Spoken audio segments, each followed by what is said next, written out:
Hello विद्यार्थी मित्रों, હવે આપણે રેડોક્સ પ્રક્રિયાનો ત્રીજો પ્રકાર ભણવા જઈ રહ્યા છીએ।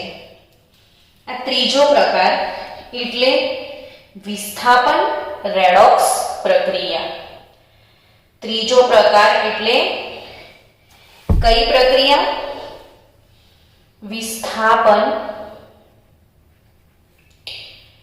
રેડોક્સ પ્રક્રિયા। હવે આ સમજવા માટે ખરેખર વિસ્થાપન પ્રક્રિયા શું છે એ સમજવું બહુ જ જરૂરી છે। વિસ્થાપન પ્રક્રિયા કોને કહેવાય પહેલા એ સમજીએ। તમે ઘરે પણ અથવા લેબોરેટરીમાં જઈને જાતે આ પ્રેક્ટિકલ કરશો તો બહુ જ મજા આવશે। તમે લાઈવ આ વસ્તુ જોઈ શકો છો। જ્યારે સ્કૂલ ઓપન થશે ને ત્યારે હું તમને લેબમાં આ વસ્તુ બતાવીશ। ઇવન તમે ઘરે પણ ટ્રાય કરી શકો છો કે એક બીકર લઈ લો, એમાં કોપર સલ્ફેટનું દ્રાવણ ભરી દો। આપણે જે કલર યુઝ કરી રહ્યા છીએ ને બાળકો, એ જ કોપર સલ્ફેટનો ઓરિજિનલ કલર છે, બ્લુ કલર। કોપર સલ્ફેટને બ્લુ વિટ્રીઓલ પણ કહેવાય છે, બ્લુ વિટ્રીઓલ। હવે આ કોપર સલ્ફેટ નું જે દ્રાવણ છે એમાં ધારો કે તમે ઝીંક ધાતુનો સળિયો મૂકી દીધો છે કે પટ્ટી મૂકી દીધી છે। ઝીંકની પટ્ટી શેમાં મૂકી રહ્યા છો? કોપર સલ્ફેટના દ્રાવણમાં। હવે કોપર સલ્ફેટના દ્રાવણમાં જ્યારે ઝીંકની પટ્ટી મૂકવામાં આવે તો એક્ચ્યુઅલી રિએક્શન શું થશે? જુઓ, ઝીંક plus CuSO4 gives ZnSO4 plus Cu। આમાં તમે નોટિસ કરો કે દ્રાવણમાં જે કોપર હતું ને એ દ્રાવણમાંથી મુક્ત થાય છે અને ઝીંક દ્રાવણમાં જાય છે। અર્થાત કે આ જે ઝીંક છે એ ઝીંક વડે કોપરનું વિસ્થાપન થયું કહેવાય। વિસ્થાપન એટલે અદલા બદલી। ઝીંક કોપરની જગ્યા પર છે, કોપર ઝીંકની જગ્યા પર છે, સ્થાન બદલાયું।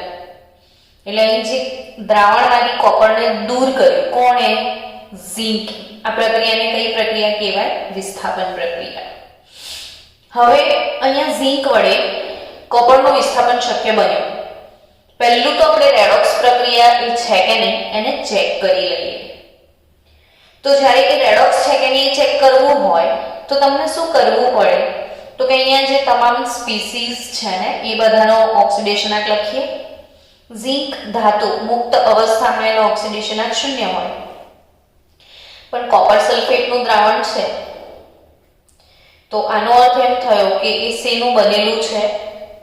તો કોપર +2 આયન ને SO4 -2 આયન। એટલે અહીં આગળ કોપરનો ઓક્સિડેશનાંક કયો થશે? +2 થશે। હવે ઝીંક સલ્ફેટ બને છે એટલે ઓબ્વિયસલી ઝીંક +2 હોય। હવે ફક્ત કોપર છૂટું પડે તો ધાતુ તરીકે એનો ઓક્સિડેશનાંક 0। એટલે ઓવરઓલ જો તમે સમજો આ પ્રક્રિયાને તો કઈ રીતે સમજી શકાય કે અહીં આગળ ઝીંક એનો ઓક્સિડેશનાંક 0 થી લઈને 2 થયો છે, એટલે એના ઓક્સિડેશનાંકમાં 2 નો શું થયો? વધારો। અને તમને ખ્યાલ છે ને કે ઓક્સિડેશનાંકમાં વધારો થાય એ પ્રક્રિયાને આપણે ઓક્સિડેશન કહેતા હોઈએ છીએ। એટલે અહીંયા ઝીંકનું ઓક્સિડેશન થયું, બરાબર? એ જ રીતે કોપરમાં જુઓ તો +2 થી 0 થઈ ગયું, એટલે કોપરના ઓક્સિડેશનાંકમાં 2 નો શું થયો? ઘટાડો। એટલે આ પ્રક્રિયાને શું કહેશો તમે? રિડક્શન। તો ઇન શોર્ટ આ પ્રક્રિયા દરમિયાન ઝીંકનું ઓક્સિડેશન થયું, કોપરનું રિડક્શન થયું. અલ્ટિમેટલી ઓક્સિડેશન અને રિડક્શન બંને પ્રોસેસ થઈ ને જ્યાં ઓક્સિડેશન ને રિડક્શન બંને સાથે હોય છે ને એને જ તો આપણે રેડોક્સ એવું કહીએ છીએ. તો આ પ્રક્રિયા માટે આપણે ઓક્સિડેશન અર્ધ પ્રક્રિયા લખીએ. શું લખીએ? ઓક્સિડેશન અર્ધ પ્રક્રિયા લખીએ. તો કેવી રીતે લખાશે જુઓ કે ઝિંક 0 થી +2 ઓક્સિડેશન આ પ્રક્રિયાને આ રીતે લખાય, સમજાઈ શકાય કે ઝિંક +2 બનાવ્યો અર્થાત એણે 2 મોલ ઇલેક્ટ્રોન ગુમાવ્યા. આ ઓક્સિડેશન અર્ધ પ્રક્રિયા થઈ. રિડક્શન અર્ધ પ્રક્રિયાની વાત કરીએ. રિડક્શન અર્ધ પ્રક્રિયા તો કે કોપર +2 હતું એમાંથી કોપર બન્યું અર્થાત એણે 2 મોલ ઇલેક્ટ્રોન મેળવ્યા છે એટલે કોપર બન્યું. +2 - 2 = 0. +2 - 2 = 0. અહીંયા ફરી એક વસ્તુ યાદ રાખવાની બાળકો કે ઇલેક્ટ્રોન ગુમાવ્યો. જો ઝિંકે ઇલેક્ટ્રોન ગુમાવ્યા એ 2 ઇલેક્ટ્રોન કોપર +2 એ મેળવ્યા. એટલે પ્રક્રિયામાં શું થશે કે ઝિંકની પટ્ટીનું ઓક્સિડેશન થશે એટલે ઝિંકની પટ્ટી ઝિંક +2 માં રૂપાંતરણ પામી અને દ્રાવણમાં પડવા લાગશે. તો અહીંથી ઝિંક +2 આયનો દ્રાવણમાં પડશે. સમજી રહ્યા છો? એટલે તમે અડધી કલાક પછી ઝિંકની પટ્ટી બહાર કાઢીને વજન કરશો તો એના વજનમાં થોડો ફેરફાર જોવા મળશે. કેમ કે એ ઓગળીને દ્રાવણમાં પડી રહ્યો છે. હવે દ્રાવણમાં બીજું કઈ સીન થયું તો કે હા, દ્રાવણમાં જે કોપર હતો ને એમાં ઊંધી પ્રોસેસ થઈ કે દ્રાવણમાંથી કોપર નીકળીને પટ્ટી પર જમા થશે. એટલે 2 પ્રક્રિયા થાય છે અહીંયા. ઝિંકની પટ્ટી દ્રાવણમાં ઓગળે છે એટલે એના વજનમાં ઘટાડો થાય. સાથે સાથે દ્રાવણમાંથી જે કોપર +2 કોપરમાં જાય છે એ એના પર ચોંટે છે એટલે પાછો વજનમાં વધારો બી થાય. પણ સમાન ના હોય ને, ઝિંકનું ને કોપરનું વજન અલગ અલગ છે. એટલે અહીંયા ઝિંકની પટ્ટી ઝિંક ઓગળીને દ્રાવણમાં પડશે ને અહીંયા દ્રાવણમાંથી કોપર અહીં નીકળશે. શું દ્રાવણના રંગમાં કોઈ ફેરફાર થશે? તો હા. પહેલા કોપર સલ્ફેટ હતો જે બ્લુ કલરનો છે, હવે ઝિંક સલ્ફેટ બનવા લાગે છે. અને ઝિંક સલ્ફેટ રંગવિહીન પદાર્થ છે. ઝિંક સલ્ફેટ કેવો છે? રંગવિહીન. એટલે દ્રાવણનો જે બ્લુ રંગ છે ને એ ધીમે ધીમે એકદમ લાઇટ કલર થઈ જશે. ધીમે ધીમે રંગ દૂર થશે. ડાર્ક બહુ હોય તો એ એકદમ લાઇટ કલરનો થઈ જાય. કેમ કે ઝિંક સલ્ફેટ બનવા લાગ્યો છે જે સફેદ કલરનો છે. તો આ થઈ રિયલ વિસ્થાપન પ્રક્રિયા. હવે બીજી એક વાત સમજવાની છે કે આ જ વિસ્થાપન પ્રક્રિયામાં ઊંધું વસ્તુ લઈએ. હવે દ્રાવણ બદલી નાખો. ઝિંક સલ્ફેટનું દ્રાવણ લઈ લો ને ઝિંક સલ્ફેટના દ્રાવણમાં તમે કોપરની પટ્ટી મૂકી જુઓ.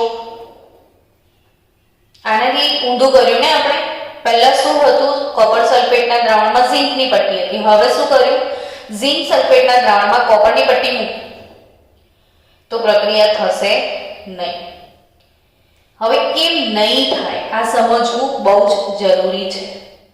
આપણે આ જે ઓક્સિડેશન અર્ધ ને રિડક્શન અર્ધ પ્રક્રિયા લખીને એનો સરવાળો કરીએ ને તો આની અંદર જે રિયલ રેડોક્સ પ્રક્રિયા છે એ કઈ મળી કે zinc +Cu+2 gives zinc +2 Cu.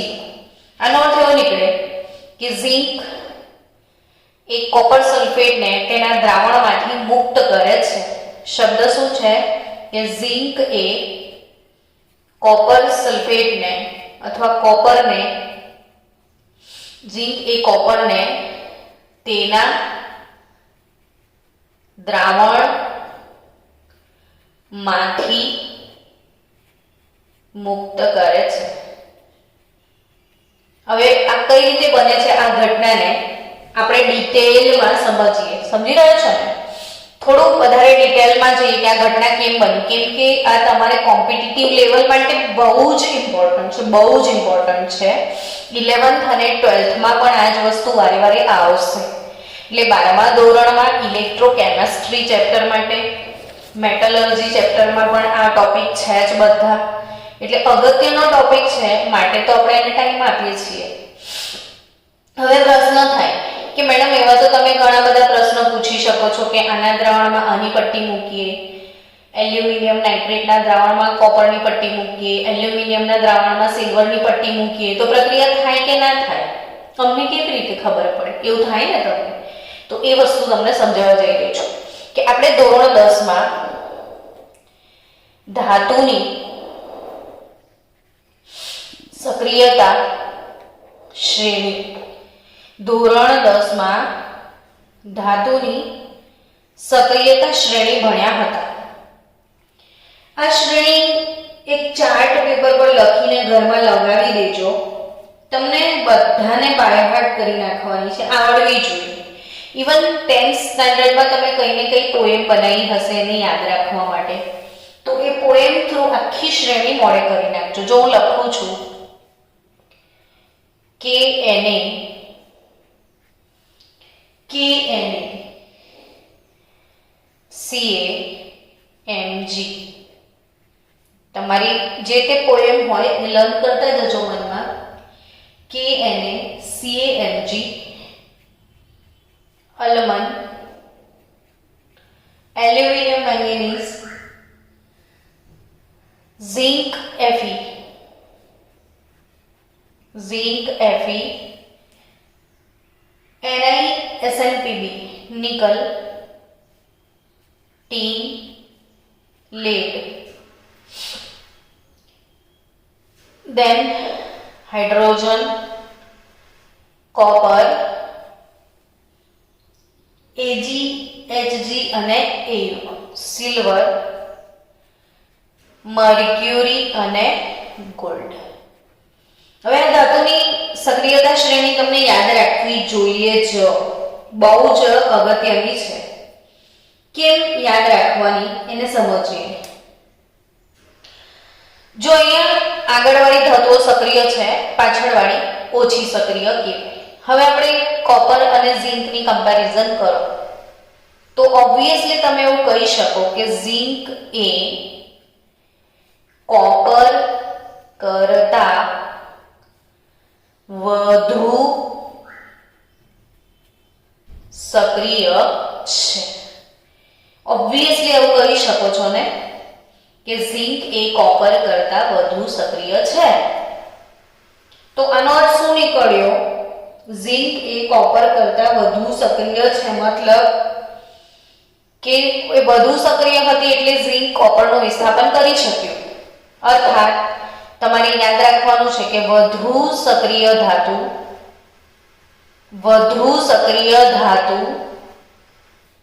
એ ઓછી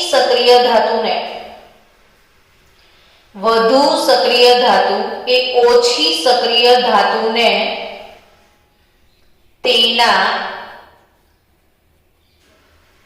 દ્રાવણમાંથી મુક્ત કરી શકે છે. શું વાક્ય યાદ રાખશો કે વધુ સક્રિય ધાતુ હોય એ ઓછી સક્રિય ધાતુને તેના દ્રાવણમાંથી મુક્ત કરી શકે, પણ ઓછી સક્રિય વધુ સક્રિયને મુક્ત ના કરી શકે. હવે ઝિંક, તમે ઊંધું વિચારો કે ઝિંક સલ્ફેટનું દ્રાવણ છે ને કોપર એમાં પટ્ટી મૂકો તો આ ઓછી સક્રિય છે, આ વધુ સક્રિય છે. ઓછી સક્રિય ધાતુ વધુ સક્રિય ધાતુને તેના દ્રાવણમાંથી મુક્ત કરી શકે નહીં, એટલે એનાથી ઊંધી પ્રક્રિયા શક્ય નથી. તો અહીં આગળ આપણે મોસ્ટ આઈએમપી એક પ્રશ્ન ક્રેક કરી લઈએ, જીનીટમાં પૂછાય છે. ઘણી બધી વખત આ પ્રશ્ન તમે જોયો હશે કે નીચેના પૈકી કઈ ધાતુ એ HCl ના દ્રાવણમાં હાઇડ્રોજન વાયુ મુક્ત કરી શકે નહીં? આવો પ્રશ્ન પૂછ્યો છે. તો HCl ના દ્રાવણમાં આ રહ્યો હાઇડ્રોજનનું દ્રાવણ એટલે HCl થયું. તો તમે HCl ના દ્રાવણમાં હાઇડ્રોજનથી આગળવાળી કોઈ પણ ધાતુ મૂકશો તો આ હાઇડ્રોજનથી વધારે સક્રિય કોઈ પણ ધાતુ HCl માં નાખો તો હાઇડ્રોજન વાયુ મુક્ત થાય. જેમ કે હું HCl ના દ્રાવણમાં ઝીંક ધાતુને નાખું છું, બરાબર? સમજો કે HCl નું દ્રાવણ છે એમાં હું ઝીંકની પટ્ટી નાખું છું. what will happen? તો કે ZnCl2 બનશે, ઝીંક ક્લોરાઇડ, અને હાઇડ્રોજન H2 વાયુ મુક્ત થઈ જશે. એટલે અહીંયા આગળવાળી કોઈ બી ધાતુ કે જે હાઇડ્રોજન કરતા વધુ સક્રિય છે, આ શ્રેણીમાં હાઇડ્રોજનથી આગળવાળી કોઈ પણ ધાતુ, હાઇડ્રોજનથી આગળવાળી કોઈ પણ ધાતુને તમે HCl ના દ્રાવણમાં નાખશો ને તો એ પ્રક્રિયા શક્ય બનશે જ. એટલે હાઇડ્રોજન વાયુ મુક્ત થશે, પણ એની પાછળવાળી કોઈ પણ નાખશો તો હવે તમને જવાબ મળી ગયો કે કઈ કઈ ધાતુઓ. તો હાઇડ્રોજનથી પાછળવાળી કોપર, Ag, Hg અને Au એ હાઇડ્રોજન કરતા ઓછી સક્રિય છે, અને ઓછી સક્રિય હોવાથી એ HCl સાથે પ્રક્રિયા કરીને હાઇડ્રોજન વાયુ મુક્ત કરી શકે નહીં. એટલે આ કોમ્પિટિટિવ લેવલનો એક અગત્યનો પ્રશ્ન છે જે તમે પાક્કું યાદ રાખજો, ભૂલશો નહીં. સમજી ગયા? જો તમે અહીંયા HCl નું દ્રાવણ લીધું ને કોપરની પટ્ટી મૂકી તો પ્રક્રિયા થશે નહીં, કારણ કે કોપર એ હાઇડ્રોજન કરતા ઓછી સક્રિય છે. ચલો, હવે તમને કોઈએ પ્રશ્ન પૂછ્યો કે ઝીંક સલ્ફેટનું દ્રાવણ લઈએ. શેનું દ્રાવણ? ઝીંક સલ્ફેટનું દ્રાવણ લઈએ ને એમાં એલ્યુમિનિયમની પટ્ટી મૂકીએ તો મુકાય કે ના મુકાય? પ્રક્રિયા થશે કે નહીં? તો સક્રિયતા શ્રેણી પ્રમાણે તમે જુઓ ને તો એલ્યુમિનિયમ આગળ છે એટલે વધારે સક્રિય, અને ઝીંક પાછળ છે એટલે ઓછી સક્રિય. વધુ સક્રિય ધાતુ એ ઓછી સક્રિય ધાતુને તેના દ્રાવણમાંથી મુક્ત કરી શકે છે. ઓછી સક્રિય ધાતુનું દ્રાવણ હોવું જોઈએ, વધુ સક્રિય ધાતુનો સળિયો હોવો જોઈએ. તો પ્રક્રિયા થાય તો હા, શ્યોર, ડેફિનેટલી થશે. હવે પ્રક્રિયા શું થશે એ બી સમજીએ. તો કે એલ્યુમિનિયમ અને ઝીંક સલ્ફેટનું દ્રાવણ છે. એલ્યુમિનિયમ પ્લસ ઝીંક સલ્ફેટનું દ્રાવણ છે. તો શું થશે? તો કે એલ્યુમિનિયમની તો વેલેન્સી +3 હોય છે. એલ્યુમિનિયમ સલ્ફેટ બનશે, પણ આપણે વિચારવાનું ને કે એલ્યુમિનિયમ +3 હોય ને સલ્ફેટ તો -2 હોય છે. આનું વેલેન્સી ફેક્ટર 3 છે, આનું વેલેન્સી ફેક્ટર 2 છે, એટલે આ 2 ને આ 3, આનું ફોર્મ્યુલા શું બનશે? Al2SO4 thrice. ફોર્મ્યુલા શું બનશે? Al2SO4 thrice. So 2Al 3ZnSO4 3 sulphate જોયું છે તમને, તો 3 મોલ ઝીંક છૂટા પડી જશે, હે ને? એટલે પ્રક્રિયા અહીંયા શક્ય બની. કેમ? તો વધુ સક્રિય છે એલ્યુમિનિયમ ઝીંક કરતા, એટલે પ્રક્રિયા થશે. હવે આને અર્ધ પ્રક્રિયાના સ્વરૂપે લખવું છે. ઓક્સિડેશન અર્ધ પ્રક્રિયા. ઓક્સિડેશન અર્ધ પ્રક્રિયા. તો કે ઓક્સિડેશન કોનું થયું? તો કે એલ્યુમિનિયમનો ઓક્સિડેશન આંક અહીંયા 0 છે, ઝીંકનો ઓક્સિડેશન આંક +2 છે, અહીં આગળ એલ્યુમિનિયમનો +3 છે, અહીં આગળ ઝીંકનો 0 છે. એટલે એલ્યુમિનિયમ 0 થી 3, એટલે એલ્યુમિનિયમનું ઓક્સિડેશન થયું તો Al gives Al +3 ઇલેક્ટ્રોન. આવું થાય. Al gives Al +3 electron. Reduction અર્ધ પ્રક્રિયા લખો. રિડક્શન અર્ધ પ્રક્રિયા. તો રિડક્શન અર્ધ પ્રક્રિયામાં રિડક્શન કોનું થયું? તો કે ઝીંકનું. તો Zn +2 હતું, એને 2 મોલ ઇલેક્ટ્રોન મેળવ્યા, એ ઝીંકમાં કન્વર્ટ થયો. ઓકે. પણ આ પ્રક્રિયા બેલેન્સ કરવી બહુ જરૂરી છે.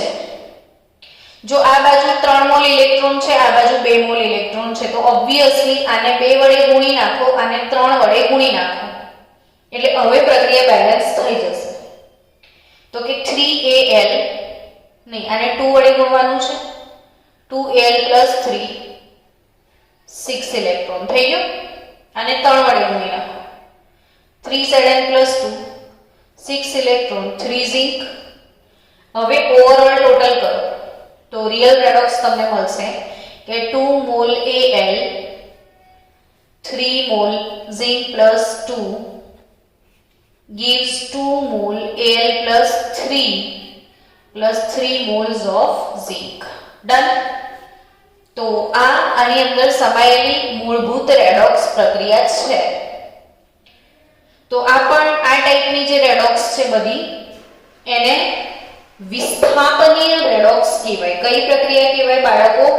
વિસ્થાપનીય રેડોક્સ. ચલો હું તમને એક પ્રક્રિયા આપું છું, એ પ્રક્રિયાની અર્ધ પ્રક્રિયાઓ તમે લખજો અને મને હોમવર્કમાં મોકલજો. Cr2O3 + 2Al gives Al2O3 + 2Cr. આ પ્રક્રિયા માટે ઓક્સિડેશન અર્ધ પ્રક્રિયા, રિડક્શન અર્ધ પ્રક્રિયા અને એમાં સમાયેલી રેડોક્સ, મૂળભૂત રેડોક્સ જે આપણે આ રીતે ડિરાઈવ કરીએ છીએ, એ રેડોક્સ પ્રક્રિયા તમે મને લખીને મોકલજો, એટલે મને ખ્યાલ આવે કે તમને આવડી ગયું છે કે નહીં. ચલો આપણે એના ચોથા પ્રકાર તરફ આગળ જઈએ. રેડોક્સ પ્રક્રિયાનો ચોથો પ્રકાર છે વિષમીકરણ. વિષમીકરણ અથવા વિષમભાગી રેડોક્સ પ્રક્રિયા. તો આ જે વિષમભાગી રેડોક્સ છે, એ વિષમભાગી રેડોક્સ 12મા ધોરણમાં P વિભાગના તત્વો છે, જે આપણે બ્લોક કેમિસ્ટ્રી છે, S block, P block, D block, F block, તો એમાં આ કન્સેપ્ટ વારંવાર આવે છે, વારંવાર. એટલે હંમેશા યાદ રાખવાનો ટોપિક છે કે વિષમીકરણ શું છે સમજીએ. P4 + 3OH- plus 3H2O. આપણે રેડોક્સ બેલેન્સ કરતા શીખીશું ને ત્યારે હું આની હજી વધારે ડિસ્કસ કરીશ. PH3 + 3H2PO2-. હવે આમાં જેટલા સ્પીસીસ છે આ બધાના ઓક્સિડેશન આટ લખીએ આપણે. P4 તટસ્થ અણુ હોય ને એટલે 0. અહીંયા આગળ ફોસ્ફરસનો શોધી શકો છો તમે. PH3 અહીંયા P માટે X મૂકી દો, હાઇડ્રોજનનો +1 = 0, તો અહીં -3 આવશે ને અહીંયા આગળ ફોસ્ફરસનો +1 આવશે. હવે ફોસ્ફરસ 0 થી -3 થયો. અહીંયા ફોસ્ફરસનો ઓક્સિડેશન આંક 0 હતો, એ જ ફોસ્ફરસનો ઓક્સિડેશન આંક અહીંયા -3 છે. 0 થી -3 થયું એટલે બાળકો 3 નો શું થયો? આની અંદર ઘટાડો. અને આ 3 નો જે ઘટાડો થયો ને એને રિડક્શન કહેવાય. જ્યારે અહીં 0 થી +1 થયું, 1 નો વધારો થયો, ને વધારો થવાની વસ્તુને શું કહેવાય? ઓક્સિડેશન. હવે ઓબ્ઝર્વ કરો, આમાં તમે આગળની બધી રેડોક્સ જોઈને એમાં ઓક્સિડેશન ને રિડક્શન ના સ્પીસીસ અલગ અલગ હતા. જેમ કે અહીંયા એલ્યુમિનિયમ નું ઓક્સિડેશન થાય છે, ઝિંક નું રિડક્શન થાય છે, હે ને? એલ્યુમિનિયમ નું ઓક્સિડેશન થાય છે, ઝિંક નું રિડક્શન થાય છે. જ્યારે અહીં આગળ ફોસ્ફરસ નું જ ઓક્સિડેશન ને ફોસ્ફરસ નું જ રિડક્શન. સમજ્યા? કે જ્યારે એક જ અણુ એનો જ ઓક્સિડેશન થાય ને એનો જ રિડક્શન થાય તો એને વિષમભાગી રેડોક્સ કહેવાય. સમજી ગયા હશો કે એક જ અણુનું ઓક્સિડેશન ને એક જ અણુનું રિડક્શન. ફોસ્ફરસનું જ ઓક્સિડેશન થયું, ફોસ્ફરસનું જ રિડક્શન થયું. જો બીજું ઉદાહરણ આપું, Cl2 plus 2OH minus, ClO minus plus Cl minus plus H2O, તો Cl2 2OH minus ClO minus Cl minus, તો ક્લોરીનનું ઓક્સિડેશન આંક 0 છે. અહીંયા ક્લોરીનનું શું છે તો નીકાળી દો. ક્લોરીન માટે x ધારી લો. ઓક્સિજનનો -2 બરાબર -1, તો અહીં આગળ ક્લોરીનનો +1 છે. અહીં ક્લોરીનનો Cl માઇનસ એટલે -1 થયો. હવે બહુ ધ્યાનથી ઓબ્ઝર્વ કરો તો આ 0 થી +1 એકનો વધારો ઓક્સિડેશન થયું કહેવાય ને. અહીંયા 0 થી -1 ઘટાડો રિડક્શન. કોનું ઓક્સિડેશન ને કોનું રિડક્શન થયું તો જવાબમાં આવશે ક્લોરીનનું જ ઓક્સિડેશન, ક્લોરીનનું જ રિડક્શન. એક જ સ્પીસીસ ક્લોરીન જ ઓક્સિડેશન પામે છે, ક્લોરીન જ રિડક્શન પામે છે. તો આ ટાઈપની જે રેડોક્સ છે એને વિષમીકરણ રેડોક્સ અથવા વિષમભાગી રેડોક્સ કહેવામાં આવે છે. હજી એક ઉદાહરણ આપી દઉં ચલો. MnO4 2- gives Mn +2 MnO4-. અહીં આગળ મેંગેનીઝનું ઓક્સિડેશન x ધારીને કરો તો +6 આવશે. અહીં Mn +2 ચોખ્ખે ચોખ્ખું લખીને આપ્યું બિચારાએ તૈયાર. અહીં આગળ +7. મેંગેનીઝ 6 થી 2 રિડક્શન, એ જ મેંગેનીઝ 6 થી 7 ઓક્સિડેશન. મેંગેનીઝનું જ ઓક્સિડેશન, મેંગેનીઝનું જ રિડક્શન. એટલે આ ટાઈપની જે પ્રક્રિયાઓ છે એને વિષમીકરણ અથવા વિષમભાગી રેડોક્સ કહેવામાં આવે છે. તો એક અગત્યની નોંધ લઈ લો. નોંધ અહીં યાદ રાખવાનું કે કોનું વિષમીકરણ ના થાય તો કે સંયોજનમાં રહેલું તત્વ, સંયોજનમાં રહેલું તત્વ જે પણ તત્વ હોય એ સંયોજનમાં રહેલું તત્વ જો તેની લઘુત્તમ